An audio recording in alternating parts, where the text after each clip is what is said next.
अस्सलाम वालेकुम नाज़रीन, आगाही के एक नए प्रोग्राम के साथ सादिया खालिद आपके सामने हाजिर है। मेरे साथ हस्बे मामूल मौजूद हैं रोजनामा सरजमीन के चीफ एडिटर जनाब सफदर अली खान साहब। अस्सलाम वालेकुम सर, कैसे हैं आप? वालेकुम अस्सलाम, बहुत शुक्रिया sir, thank you so much.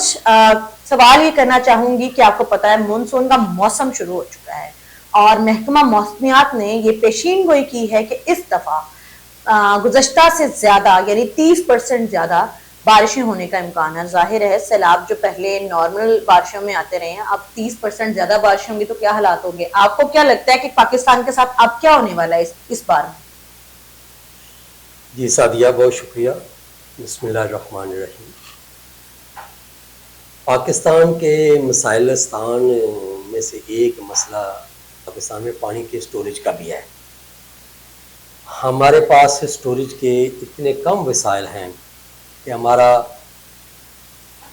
अरबा हा क्यूसेक पानी जो है वो समुद्रों में जाके गिर जाता है, और सिर्फ पानी नहीं जाके गिरता, उसमें हमारा मालो मता और इंसानी ज़िंदगियां भी साथ बह जाती हैं। इससे आप अंदाज़ा कर लें कि नेगलिजेंस की क्या इंतहा है।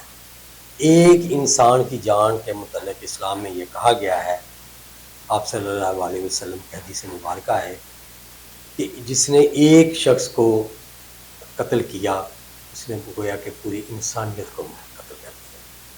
इस सबक से अंदाज़ा लगा लें कि हमारे हुक्मरानों पर कितनी भारी ज़िम्मेदारी आयद होती है कि वो अपनी आवाम के लिए, अपने मुल्क के लिए इस तरह काम करें। ये एक छोटी सी अदना सी मिसाल है कि पानी के स्टोरेज बनाने की बजाय हमने उस पर सियासत खेलना शुरू कर रखी है।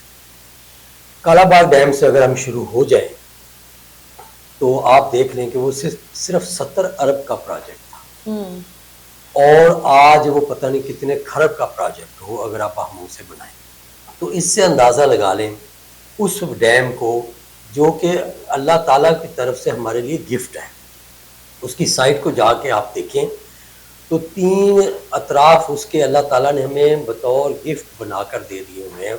हमने सिर्फ झील को मेंटेन करना है और उसमें पानी का ज़ख़ीरा बन जाए, और उससे पाकिस्तान को ना सिर्फ तवानाई मिलनी है बल्कि हमारे जो खेत हैं वो भी सैराब होंगे, और कितने लोगों का, कितने मजलूम अवाम जो अब भूख से और बिजली के बिलों से, गैस के बिलों से, पेट्रोल से, सेहत के मसाइल से दो चार है, उनको कितना रिलीफ मिले अगर हमारी खेती बाड़ी चले। हम कितने अरब डॉलर का जो है बाहर से सिर्फ खुराक के इम्पोर्ट करते हैं। अगर हमारी खेती बाड़ी ठीक हो जाए तो हम ये तो बचत करें बल्कि हम एक्सपोर्ट करने वाला मुल्क बन जाए। लेकिन हर जगह पर एक कोताही, एक बेहिसी का दौरा है, जिसकी वजह से हमारे बहुत सारे प्रोग्राम जो हैं वो पेंडिंग चले जाते हैं। एक हुकूमत आती है, अगर वो बदकिस्मती से कह लें या खुशकिस्मती से कह लें या पता नहीं उनकी अपनी ज़ाती खुशकिस्मती कह लें, चले कोई प्रोजेक्ट शुरू करते हैं तो 2-3 साल बाद हुकूमत ख़त्म हो जाती है, या धरने शुरू हो जाते हैं, या एजिटेशन शुरू हो जाती है, वो बागम बाग शुरू हो जाता है, तो वो मंसूबे वहीं के वहीं शुरू हो जाते हैं, और जो नया आना वाला होता है वो नए सब्ज़ बाग दिखाने लग जाता है और कहता है जनाब मैं ये कर दूंगा, मैं वो कर दूंगा, और होता हुआ था यही है कि अभी तक कुछ भी नहीं हुआ। तो यकीनन हमें इस बारे में सोचना होगा, और हमारा जो पानी के डैम्स हैं ये हमें तामीर करने हैं। सर, पूछना ये चाहूंगी कि अभी जब हमारे नॉर्मल बारिशें हो रही थी 2010 में, 2022 में, 2006 में, 2005 में, नॉर्मल बारिशों के साथ हमने लाखों जानें गंवाई, करोड़ों की मलकियत गंवाई, अमलाक गंवाई, और उसके अलावा लाखों या करोड़ों की आबादी बेघर हुई, बहुत सारे मसाइल का सामना करना पड़ा। अब जबकि खतरा मंडला रहा है कि ग्लोबल वार्मिंग की वजह से 30% बारिशें भी ज्यादा होंगी, और हमने माशाल्लाह से बंदोबस्त भी कोई नहीं कर रखा, जैसे कि आपने भी तस्करा किया है, तो अब हमारे साथ क्या होने वाला है? बस इसका पहला तो यही है कि अल्लाह से खैर मांगे कि वो ही हमें बचाए, बाकी हुकूमतों पे तो ना ही रहे तो अच्छी बात है। क्योंकि देखें 2010 का अगर आपको याद हो तो उसमें भी तकरीबन हमारी 2 करोड़ के लगभग आबादी जो है वो मुतासर हुई थी, और काफ़ी ज़्यादा अमलाक का भी नुकसान हुआ था, जानी नुकसान उसके अलावा था। हम्म उसके बाद 2022, ये 2 साल पहले की बात है, उसमें भी आपको याद होगा कि 3 से 4 करोड़ की आबादी जो है वो मुतासर हुई, और ख़ास तौर पे कई ऐसी जगह थी जो गाँव के गाँव सफ़ा हस्ती से मिट गए, और कई महीनों तक बाज़ गाँव जो हैं वो पानी में घिरे रहे। ख़ास तौर पे सिंध, जनूबी पंजाब और खैबर पख्तूनख्वा का इलाका ख़ास तौर पर इस सैलाब नहीं कहेंगे, इन बारिशों में मुतासर हुआ। लेकिन उसके बाद हमने क्या किया है, मेरा नहीं ख्याल कि हमने कोई नया डैम शुरू किया हो या कोई नई कनाल शुरू की हो, कोई नए रास्ते हमने डेवलप किए हो कि ये हम शुरू करते हैं तो ये अगर आइंदा से बारिश हुई तो हम कुछ बच सकेंगे, ऐसा तो मेरे नॉलेज में तो नहीं है। कुछ पहले मंसूबे चल रहे हैं, अल्लाह करे ये वो पूरे कर ले। सिंध का इसी तरह हाल है। माजरत के साथ साथ ये आपको काट के बात कर रही हूँ, कहना ये चाह रही हूँ कि आपको लगता है कि हमने सैलाब को चंदा इकट्ठे करने वाली एक स्कीम बना लिया है और हम जानबूझ के, हमारी जो भी हुकूमतें आती हैं वो जानबूझ के डैम्स और इस तरह के प्रोजेक्ट्स नहीं बनाती क्योंकि उन्हें पता है कि इससे इंटरनेशनल एड बंद हो सकती है। बात तो सच है, मगर बात है रसवाई की। नजर तो कुछ ग्राउंड रियलिटी तो इसी तरह नजर आती है, क्योंकि अगर हमें फिक्र हो अपने अवाम का, उनकी जान का, उनके माल का, उनकी रहायश का, उनकी तालीम का अगर हमें फिक्र हो तो यकीनन हम उसका कोई अपा भी करें। तो हम तो फिर बैठे हुए हैं हाथ पे हाथ धरे रखे। आज सुबह ही मैं देख रहा था, मेयर कराची का इंटरव्यू लगा हुआ था और उनसे एक हमारे जो रिपोर्टर खातून थी वो यही सवाल कर रही थी कि कराची के नालों की अब क्या पोजीशन है। तो उनका एक ही रटा जवाब था, हम कर रहे हैं, हम कर रहे हैं, बस कर रहे हैं। 75 साल में आज तक नहीं कर तो आप देखें कि अब बारिशें शुरू हो गई हैं। आज कराची में गालबन पहली मॉनसून की बारिश जो है वो एक्सपेक्टेड है जी। तो हम नाले साफ कर रहे हैं। तो जिन्होंने नाले साफ नहीं किए उनसे हम डैमों की क्या उम्मीद रखें। लेकिन फिर भी कालाबाग डैम के मुतालिक मैं फिर जरूर ये बात दोहराऊंगा, कालाबाग डैम एक ऐसा हमारे पास अल्लाह ताला की तरफ से दिया हुआ एक प्रोजेक्ट है जिसको हम बाकी तमाम मंसूबों से पहले पाया तकमील को पहुंचा सकते हैं, क्योंकि ग्राउंड वर्क उसका काफी सारा हुआ है। लेकिन अब इतने साल हो गए, यकीनन वो भी टूट फूट का शिकार हो गया होगा। क्यों नहीं बन रहा कालाबाग डैम? हम छोटे से बड़े हो गए और अब हम बूढ़े होने वाले हैं, एक नई नस्ल पूरी वो खत्म होने वाली हो गई है, लेकिन कालाबाग डैम सुनते ये बन क्यों नहीं रहा कालाबाग डैम? सिंपल इसका जवाब सियासत है। अच्छा। और इसके मुताबिक बताएं, पाकिस्तान के जितने भी आबी माहिरीन हैं और वापडा के भी जो चीफ गुजरे हैं उनमें से एक, इस वक्त नाम मेरे ज़हन में नहीं आ रहा, बुजुर्ग थे जो के वापडा के चीफ थे, चेयरमैन थे, उन्होंने बेशुमार दफा कहा कि ये डैम से ना तो नौशहरा को कोई खतरा है, ना ही इससे पानी की किल्लत का कोई मसला है, ना ही पानी के फ्लो में कोई फर्क आएगा, बल्कि इससे पाकिस्तान को बिजली की सूरत में और ज़राई पानी की सूरत में बेशुमार फायदा हासिल होंगे। लेकिन किसी ने नहीं माना। वो भी कहते यहाँ तो पहले ही काफी बुरे थे। हुज्जत क्या दी जाती है पार्टीज की तरफ से? ये कहा जाता है कि जी इससे हमारा जो इलाके हैं वो डूब जाएंगे। पहले नहीं डूब रहे। उन वाले ये कहते हैं और सिंध वाले कहते हैं कि सिंध का जो पानी है वो कम हो जाएगा। लेकिन जो स्टडीज की गई हैं माहिरीन की तरफ से, उनमें तो इन तमाम चीजों को उन्होंने रद्द किया है। तो ये जो हर साल डूब रहे हैं, क्या ये कालाबाग डैम ना होने की वजह से डूब रहे हैं? उसकी सूरत ये है कि हमारी 3 जो असम्बलियां हैं, सूबाई असम्बलियां, वो इस डैम के खिलाफ करारदादें पास कर चुकी हैं। तो अब तो इस पे बात करना ही शायद एक बहुत बड़ा आपने जुर्म सरजद आपकी तरफ से होगा और लोग आपके पीछे पड़ जाएंगे। यानी सर, मैं आपकी बातों से जो एनालाइज कर पाई हूँ कि यहाँ पे जो सियासी मफादात हैं वो इंसानों की जिंदगी से, इमलाक से ज्यादा कीमती है। अभी तक तो ऐसा ही साबित हुआ है, क्योंकि मेरी नजर से कोई ऐसी स्टडी किसी माहिर की नहीं गुजरी जिसमें उसने इस मंसूबे को एक फेल मंसूबा करार दिया हो और कहा हो कि ये पाकिस्तान के लिए कोई मुनाफा बख्श मंसूबा नहीं है।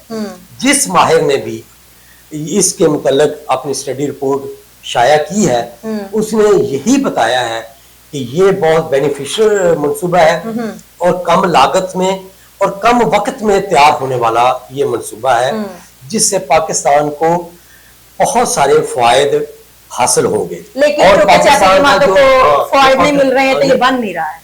شاید یہ بھی کہہ لیں.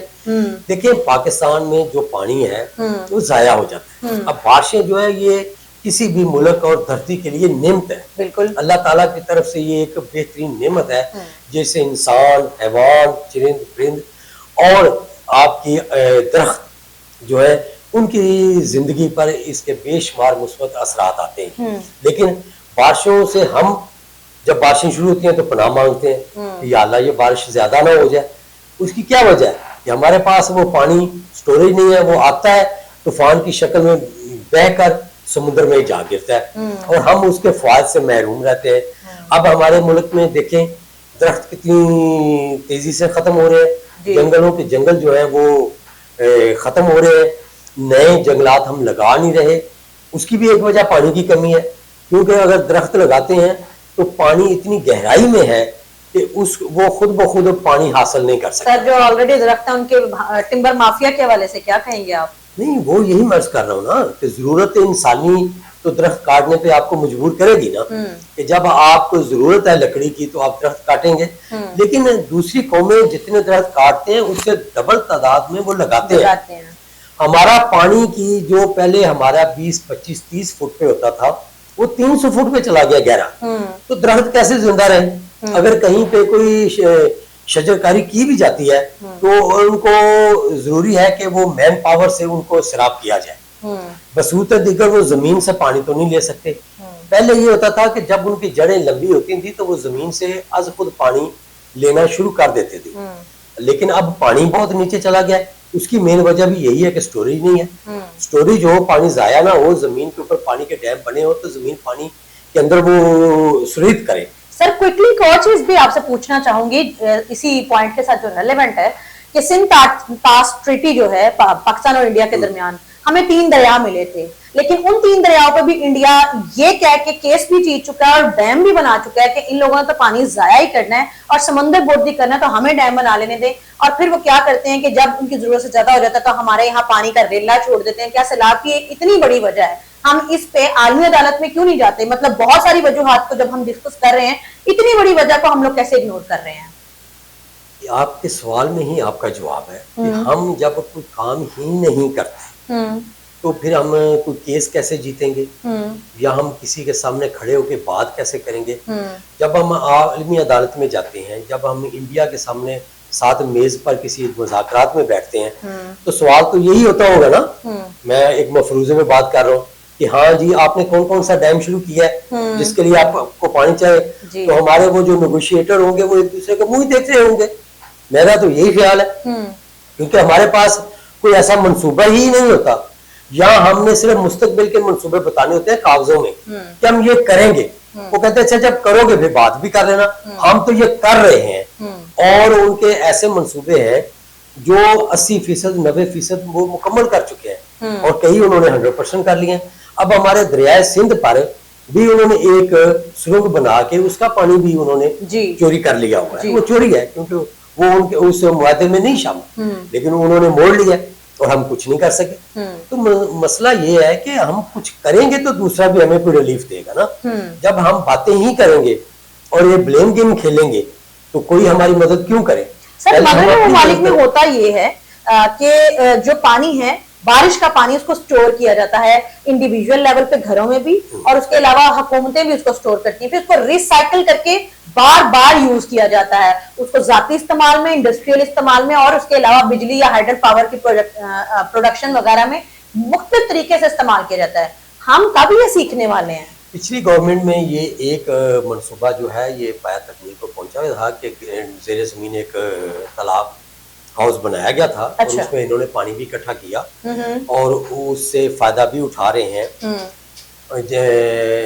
جو ہمارا ادھر ایک باغ ہے اس کو وہ سراب کرتے ہیں، ادھر سے پانی لگاتے ہیں. اب مریم نواز صاحبہ کا بھی ایک موجودہ وزیر اعلیٰ کا یہ بیان آیا ہے اور انہوں نے کہا ہے کہ لاہور میں ہم ایسے سٹوریج کے ڈیم بنائیں گے جو زیر زمین ہوں گے اور ان میں ہم بارشی پانی اکٹھا کریں گے. خدا کرے کہ یہ ہم اس منصوبے کو پایہ تکمیل کو پہنچائیں، کیونکہ اس کی ایک مثال تو ہمارے سامنے موجود ہے.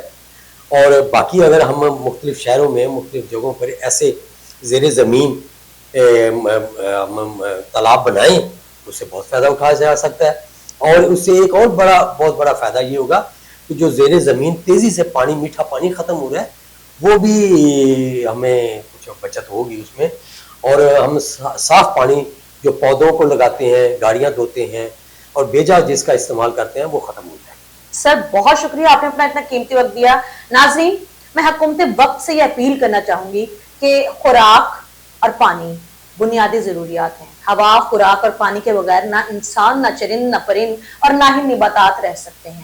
خدا را اس چیز کو سمجھنے کی کوشش کیجئے کہ زیر زمین پانی ختم ہوتا چلا جا رہا ہے. آپ کے پاس جو قدرت نے اتنا انمول عطیہ دیا تھا وہ ختم ہو رہا ہے. اس کے علاوہ جو بارشی پانی ہے آپ اس کو بھی ضائع کر رہے ہیں. خدا نخواستہ قحط سالی یا خشک سالی کو کہیں آپ آواز تو نہیں دے رہے. ابھی بھی وقت ہے، آپ اس بارے میں سیریس ہو کے سوچیں اور ڈیمز یا اس طرح کے پروجیکٹس بنائیں تاکہ پاکستان کو آنے والی خدا نخواستہ قحط سالی یا خشک سالی سے بچایا جا سکے. آج کے ساتھ آگہی سے سعدیہ خالد کو اور صدر علی خان صاحب کو اجازت دیجیے. ملتے ہیں اگلے پروگرام میں. اللہ حافظ.